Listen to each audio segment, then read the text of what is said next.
Oppo का phone 50,000 रुपए का, लेकिन डिस्प्ले 20,000 पहले फोन की दी है इन्होंने। पैसा बर्बाद। दोस्तों Vivo X200 FE स्मार्टफोन को हम कंपेयर करेंगे Oppo Reno 14 Pro स्मार्टफोन के साथ में। और सबसे पहले हम बात करेंगे दोनों स्मार्टफोन्स की डिस्प्ले की। तो भाई Vivo फोन के अंदर हमें 6.31 इंचेस की 1.5 के रेजोल्यूशन वाली LTPO AMOLED डिस्प्ले दी गई है, जो कि 120 हर्ट्ज के रिफ्रेश रेट को सपोर्ट करती है। वहीं दूसरी तरफ Oppo फोन के अंदर हमें 6.83 इंचेस की 1.5 के रेजोल्यूशन वाली LTPS AMOLED डिस्प्ले दी गई है, जो कि 120 हर्ट्ज के रिफ्रेश रेट को सपोर्ट करती है। Oppo कंपनी कॉस्ट कटिंग ना करे, ऐसा हो सकता है? पता क्यों दोस्तों? क्योंकि 50,000 रुपए का फोन है यार, Reno 14 Pro, फिर भी इन्होंने हमें LTPS डिस्प्ले वाला फोन दिया है। बताओ यार, LTPO डिस्प्ले नहीं दी, कहने का मतलब है प्रीमियम डिस्प्ले इन्होंने नहीं दी, हल्की वाली डिस्प्ले चिपका दी है फोन में। वैसे डिस्प्ले कंटेंट वॉचिंग के हिसाब से Oppo फोन की दोस्तों बढ़िया, कोई दिक्कत नहीं आएगी। लेकिन सच में यार, अगर आपको प्राइस पॉइंट के अकॉर्डिंग डिस्प्ले बिल्कुल ही टॉप लेवल चाहिए ना, तब आपको Vivo की तरफ ही जरूर से जाना चाहिए। क्योंकि दोस्तों यहाँ पर हमें LTPO डिस्प्ले मिल रही है, यानी कि 1 हर्ट्ज से 120 हर्ट्ज तक higher refresh rate automatic switch होता रहेगा। तो डिस्प्ले यहाँ पर भाई डेफिनेटली Vivo फोन की एकदम बढ़िया वाली है। और आईपी रेटिंग की अगर मैं बात करूं तो दोस्तों दोनों फोन्स IP69 रेटिंग के साथ में आते हैं, जो कि काफी अच्छी बात है। दोनों फोन्स में आपको वाटर और डस्ट से कंप्लीट प्रोटेक्शन मिल जाएगी, कोई भी दिक्कत नहीं आएगी। और अब बारी आती है ऑपरेटिंग सिस्टम की। तो दोस्तों दोनों phones out of the box Android 15 के साथ में आते हैं, जहां पर Vivo का फोन FunTouch 15 पर बेस्ड है, वहीं दूसरी तरफ Oppo का फोन ColorOS 15 पर बेस्ड है। तो ओवरऑल दोस्तों ऑपरेटिंग सिस्टम और UI के मामले में भी दोनों स्मार्टफोन बढ़िया हैं। लेकिन अपडेट्स की अगर मैं बात करूं तो Vivo फोन के अंदर तो आपको 4 साल के एंड्रॉइड अपडेट्स और 5 साल के सिक्योरिटी अपडेट्स देखने को मिलेंगे। Oppo कॉस्ट कटिंग की दुकान में आपको सिर्फ 3 साल के एंड्रॉइड अपडेट्स और 4 साल के सिक्योरिटी अपडेट्स देखने को मिलेंगे।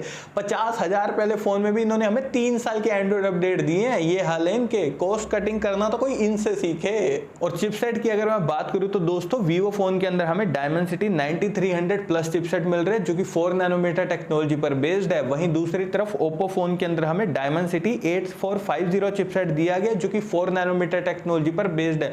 दोस्तों ये जो दोनों चिपसेट है ना, डे टू डे परफॉर्मेंस के मामले में बढ़िया है। लेकिन Oppo फोन के अंदर जो आपको Dimensity 8450 मिल रहा है ना, डिसेंट गेमिंग करवा देगा। लेकिन अगर आपको बढ़िया वाली गेमिंग करनी है, तब भी आपको Vivo की तरफ जाना चाहिए, क्योंकि यहाँ पर हमें Dimensity 9300 प्लस मिल रहा है। भाई अच्छी गेमिंग आपको करवा देगा।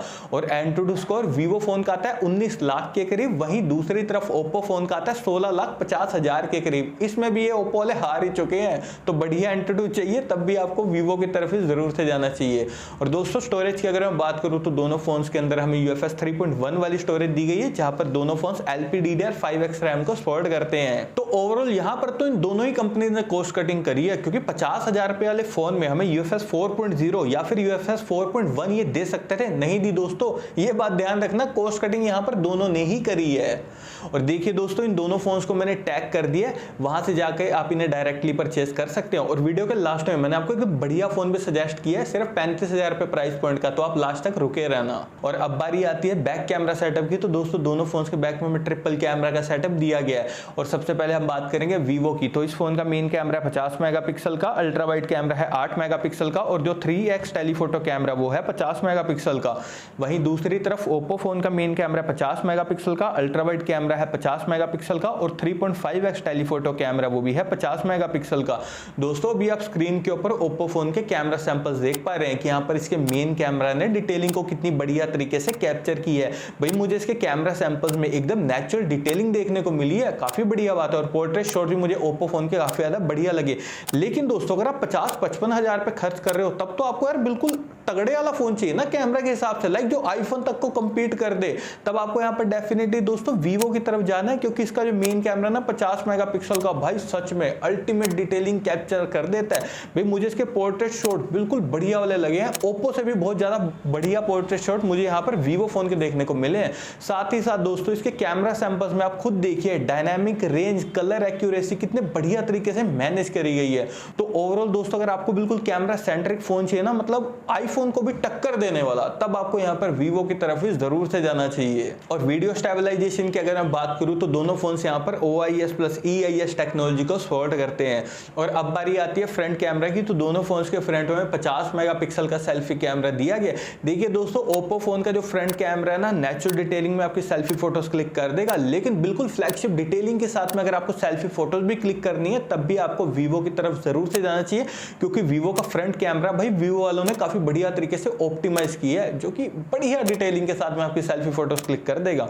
और मैक्सिमम वीडियो रिकॉर्डिंग आप दोनों ही फोन्स के फ्रंट और बैक कैमरा से 4K तक 60 FPS पर कर सकते हैं, जो कि काफी अच्छी बात है। और बैटरी डिपार्टमेंट की अगर मैं बात करूं तो यहाँ पर भाई वीवो फोन 6500 mAh बैटरी के साथ में आता है, जो कि 90 वॉट की फास्ट चार्जिंग को सपोर्ट करता है। वहीं दूसरी तरफ ओप्पो फोन 6200 mAh बैटरी के साथ में आता है, जो कि 80 वॉट की फास्ट चार्जिंग को सपोर्ट करता है। तो ओवरऑल दोस्तों, बैटरी डिपार्टमेंट के मामले में दोनों स्मार्टफोन भी बढ़िया, उसमें कोई दिक्कत नहीं आएगी, लेकिन बैटरी और भी बड़ी चाहिए, फास्ट चार्जिंग थोड़ी और ज्यादा चाहिए, तब भी आपको वीवो की तरफ ही जरूर से जाना चाहिए।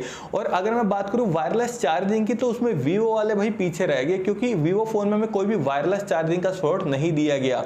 लेकिन वहीं दूसरी तरफ ओप्पो फोन 50 वॉट की वायरलेस चार्जिंग को सपोर्ट करता है, जो कि काफी अच्छी बात है। और नेटवर्क कनेक्टिविटी की बात करूं तो दोनों फोन ट्रूली 5G कनेक्टिविटी के साथ में आते हैं, साथ ही दोनों फोन्स NFC को भी सपोर्ट करते हैं। लेकिन दोस्तों 3.5mm जैक हमें दोनों फोन्स में किसी में भी नहीं दिया गया। और अगर मैं बात करूं स्पीकर्स की, तो दोनों फोन्स यहाँ पर डुअल स्टीरियो स्पीकर्स के साथ में आते हैं।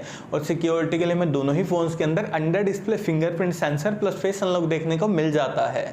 और अब लास्ट में बात करते हैं प्राइसिंग की, तो देखिए दोस्तों, वीवो फोन के 12 प्लस 256GB वेरिएंट की प्राइसिंग है 55,000 पे। वहीं दूसरी तरफ ओप्पो फोन के 12 प्लस 256GB वेरिएंट की प्राइसिंग है 50,000 पे।